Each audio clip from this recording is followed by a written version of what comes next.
Hi, I'm Dr. Tom Dawson. If your child's made it to the 6-month checkup, well, that means you're entering a whole new territory.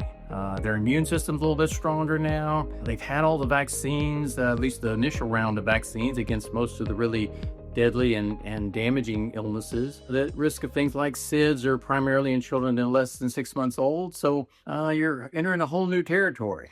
And in this particular new world, they're going to be able to move. So things will get a little bit trickier. Developmentally, the main thing that happens at this point is they learn to roll over. Most of them would be rolling over at this point, and a big part of your job is to try to keep them from rolling from a high place to a low place. So that's going to be a big change. They're going to start grabbing things with their hands pretty well. Most have been doing that since 4 months. And, you can tell a lot about their vision. If they're trying to pick up little tiny crumbs, they must be able to see those little crumbs. And they can follow you now very smoothly with their eyes. In terms of their ears, they're pretty good at hearing these days. I find the easiest way to test their hearing is not by what they can hear, because like your husband, they seem like they ignore most of what you say and want to be hear. But if you watch what they hear that you don't want to be hear, every time you're trying to sneak by their room, or there's a little, noise when you were trying not to disturb them and their little head pops up, you know that they can hear pretty well. So they may ignore a lot of loud noises, but they will hear every little noise that you don't want them to hear. The other big thing that happens at this age is they get where they can do something that I call ooching. It's not quite crawling yet. Crawling and sitting are both kind of 8-month skills. So we have another few months to be able to crawl and sit.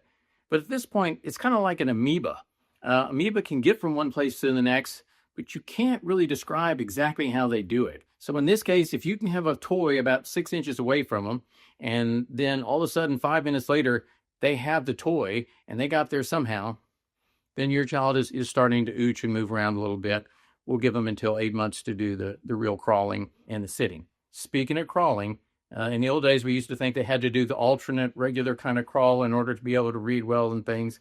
Those things were not true. I have tons of babies that will roll to get from one place to another, or they'll marine crawl, or they'll scoot on their bottom, and those children can read just fine. So that's going to happen over the next couple of months, and we'll be watching for that. The main thing with developmental milestones, I don't want you to worry. If you read all the books and all this, there's going to be a few things that your child is not able to do that the books say they should be able to do. But if your child can do 80 to 90% of the things, your child's fine. If you're worried about something, talk to your doctor about it. But there's going to be 1 or 2 things that your child can't do as early as the other kiddos, and it's still going to be fine.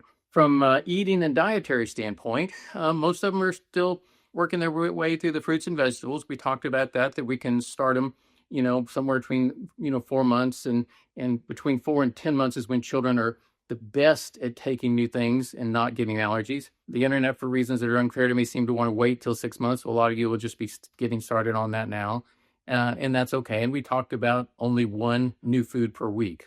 But of those of you that have already been taking some of those things, we may be ready for a few junior foods, which just means it's sometimes a mixture of more than one thing. But the other thing that happens is the food gets a little bit more texture. And this is something that's actually much more important to babies than the taste. A lot of babies just don't like additional texture. This happens even until they're 3 years old, where a 3-year-old will be picking the crunchy stuff out of their salad. An adult will eat their ice cream before it melts, and a 3-year-old will stir it around till it's mush and eat it as mush. An adult will try to eat their Rice Krispies while they're still crispy, and a 3-year-old will stir them around till they're mush and eat them as mush. Babies and infants just like mush. So if your child is having trouble with the additional amounts of texture, just take it slow. It may take a few months. Just, kind of water the things down so that the transition through the texture is a slow one. At this point, I still try to feed them just 2 meals a day as long as you can. Somewhere around 8 months, they're going to force you to feed them 3 meals a day because they're going to want to eat when you eat. But as long as you can feed them when you're not having to try to do your food and theirs at the same time, that's going to be a lot easier for you. So 2 meals a day as long as they'll let you. As you heard, we avoid honey until they're a year old. But the biggest issue from a food standpoint, I think, is we want to avoid choking foods. As a general rule, choking foods are those foods that are round and slick, peanuts, grapes, hot dogs, Some of those things you can slice lengthwise and make it where they're not choking foods. And some of these things are going to be a few months down the line. We're not probably ready for a lot of those things at this point. And even though it's not a round slick food, popcorn is something we have to be a little careful too. They tend to inhale it a little bit, and that can be a problem. So choking foods really for the next few years is going to be one of your main issues. While we're talking about safety, the biggest issue at this point, as we mentioned, they're going to get a little bit mobile. So I want you to make a safe room in your house. That's some room where anything that has sharp edges is covered, where the electric sockets are covered. Anything you still want to have when you're 60 years old, let's go ahead and get it out of that room. We just want to make room where you can sit with your child and they can explore around and get into everything, and you don't have to constantly yell no or pull them away from things. You can be sitting there reading a magazine. So while this may be an ugly room, it'll be a room where y'all can kind of peacefully coexist. So I think that's important. The other is, this is a good time to go ahead and find out and write down the number for the poison control and put that on the refrigerator so we can find it if they need it. They're very good at providing information about almost anything your child can get into. And then I want you to sit back and take a breath and just breathe. Your child has made it through those first 6 months, which are kind of the scariest 6 months.